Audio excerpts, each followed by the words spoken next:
Gusto mo bang pumayat, maging sexy at maging glowing yung skin mo? Ay naku, Mima ko, may maire-recommend ako sa inyong product na talagang makakatulong talaga ito sa pagpapapayat ninyo at the same time, magiging glowing pa yung skin mo. So yung product na sinasabi ko sa inyo mga Mima ko, ay walang iba kundi itong Lipotayon. Iniinom ko nga pala ito before ako mag-breakfast. Pwede rin po kayo mag-take nito ng 2 capsules a day kung wala naman kayong tinitake na iba. This Lipotayon is 4 types of glutathione, which are liposomal glutathione, S-acetyl, freeform, and reduce. Kaya kung may goal kang magpa-sexy this year, ay naku Mima ko, this product is good for you. Okay, applicant number 1, Patricia de la Cruz. Present. Okay, applicant number 2. Applicant number 2? May applicant number 2? Yes, ma'am, meron. So, wala siya right now. And I hope, pasok ang fang quality sa inyong qualifications. Ma'am, I'm sorry if I am late.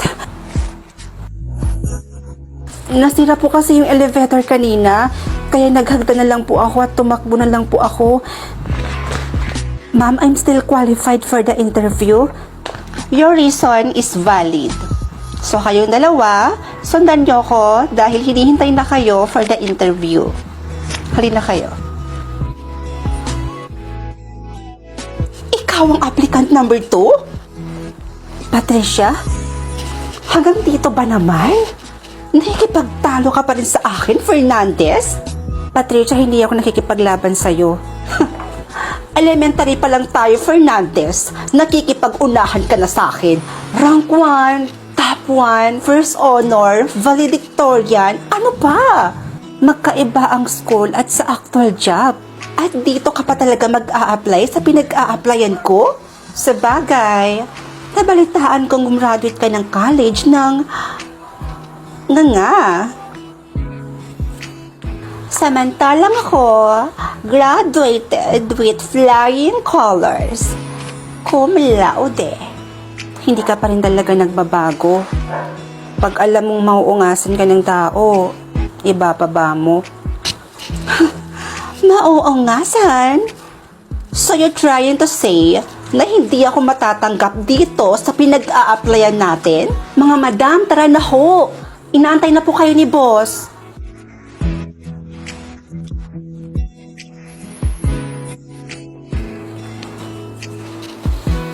Huwag kang pasisiguro, Fernandez. Dahil sa ACADS at sa writtens ka lang naman magaling. Pero sa performance, leadership, at sa extracurricular, taob na taob kita. I know, pero somehow, sa strategy, concept, unique ideas, at sa vocabulary, alam kong mas lamang ako sa'yo. So, good luck na lang. Pero payo ko sa'yo, bumili ka na ng tissue. Dahil mamaya, iiyak ka.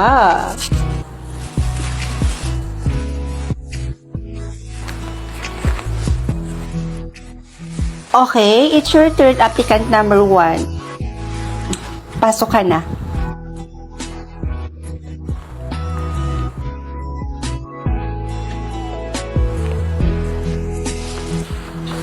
Next, applicant number 2, hinihintay ka na.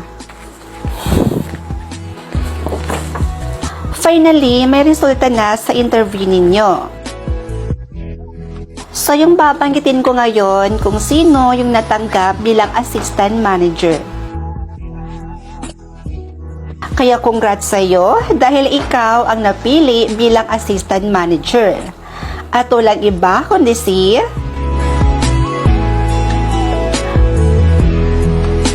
At dahil Mother's Day ngayon, ibibili natin ng regalo ang Mother Earth natin. Hindi kasi alam ni Mama na lalabas ako today. Kasi actually kakaalis lang niya, may pinuntahan siya. Tamang-tama, opportunity na to na makakaligwak na ang dalaga niya. Ganon ba? So let's go mga mima ko. Samahan niyo ko. Bago nga pala ako malis ng bahay, nagpaalam muna ako sa papa ko at sinabi ko na rin sa kanya yung plano kong surprise para kay mama. Nagbiruan pa kami dito at binalaan niya nga ako na wag daw ako magpapagabi o wag daw ako masyado magtatagal dahil delikado daw sa daan. Kasama ko nga pala lumabas yung isa kong kapatid at ang pinsan kong babae. At dahil wala pa nga kaming magarang sasakyan, nag-commute muna ang mima nyo. Malay nyo, balang araw or hindi na masyado magtatagal, magkakaroon na rin ako ng magarang sasakyan. Dumating na nga kami sa aming pagbibilhan ng regalo para kay mama. Dito lang naman yan sa City Mall ng Isolan, Sultan Kudarat. Pagpasok nga namin dito mga mima, may sumalubong kaagad sa akin na babae at kinilayan pa nga ang mima nyo. Hindi sana ako papayag mga mima ko, pero mapili talaga siya at sinabi niyang pang-attendance niya daw ito. Kaya kahit ayaw kong magpakilay, nagpakilay na lang talaga ako mga mima ko. At wala nang ang patumpik-tumpik mga mima ko dahil naghanap na nga ako ng bag na ireregalo ko kay mama. At nakahanap naman ako kaagad ng magandang bag na babagay talaga kay mama, pero yun nga lang, hindi ko na ito na-videohan. Bumili na nga rin ako ng maliit na cake para kay mama para mas matuwa siya sa mga ibibigay ko. At dahil alam kong mahilig si mama sa mga dress, binilhan ko na rin siya nito ng dalawa. Bago kami umuwi, kumain muna kami dito sa Mang Inasal dahil nagre-reklamo na yung kapatid ko dahil nagugutom na daw ito. So pauwi na nga kami mga mima ko at excited na nga akong maibigay yung mga binili ko para kay mama. Sana talaga magustuhan niya ito at ma-appreciate niya. So kakarating lang namin mga mima and hindi na ako makapaghintay. Ibibigay na natin to kay mama. Ito lahat yung nabili ng mima nyo. Ito, dress, tsaka bag ni mother. Tsaka meron din siyang cake. Kaya samahan nyo ako. I-surprise natin at ibibigay na natin to sa kanya. Go! Hi ma! Happy Mother's Day! It's for you! Emotional. Emotional lang. Ay, sana Nakita nga kami ng iba namin mga kapitbahay, kaya nagsilapitan na rin sila mga mima ko. Binibiro pa nga nila dito si mama. Sa mga oras na to mga mima ko ay hindi na alam ni mama kung ano yung sasabihin niya. Kaya ang ginawa ko, niyakap ko na lang siya. So habang busy si mama sa pagbukas ng mga regalo ko sa kanya, ay binuksan ko naman yung lagayan ng cake. Baka kasi nasira na nga ito sa dami naming pinamili. At hindi nga ako nagkakamali mga mima ko dahil nasira na nga yung pinakamagandang itsura ng cake na binili ko. Sos Mariosep! Pero ayos lang yan dahil pwede pa naman yan siyang kainin. Kaya go lang. Di ba, mother? Wow. O, di ba? Thank you, baby.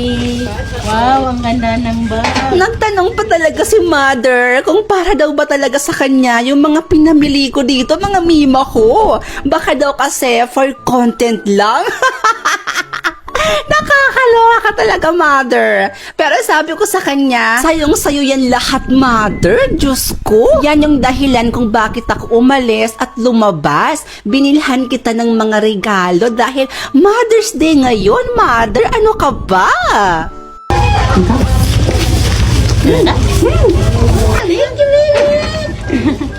Kaya naman, sobrang saya niya at hindi daw niya in-expect na bibilhan ko siya ng mga regalo, mga mima ko.